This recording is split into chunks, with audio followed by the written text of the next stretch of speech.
Romans 8:28.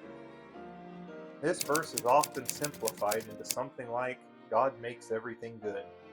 But that's not what Paul says. He doesn't say all things are good. He says God works all things together for good. That includes the worst things: pain, loss, suffering, tragedy. None of those are good in themselves. But God is able to take even those and weave them into His purposes. And that's exactly the context. Just a few verses earlier, Paul describes a world filled with suffering, a creation that is groaning under the weight of sin and decay.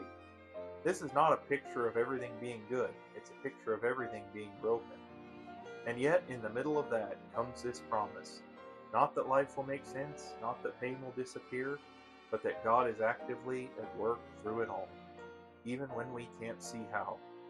But there's another detail that often gets overlooked. This promise is not universal. Paul is very specific. It is for those who love God and are called according to His purpose. In other words, this isn't a blanket reassurance that we can apply to everyone and every situation.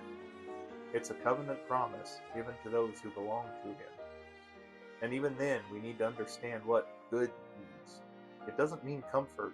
It doesn't mean everything works out the way we want. It doesn't mean everything happens on our timetable.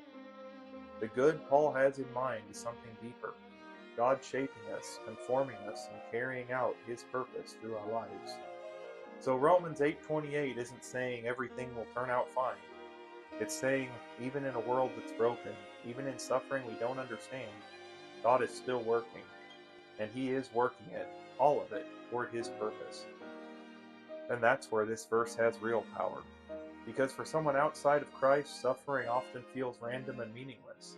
But this verse offers something radically different, the promise that their pain does not have to be wasted, that even the worst moments of their life can be redeemed if they belong to the God who works all things for good.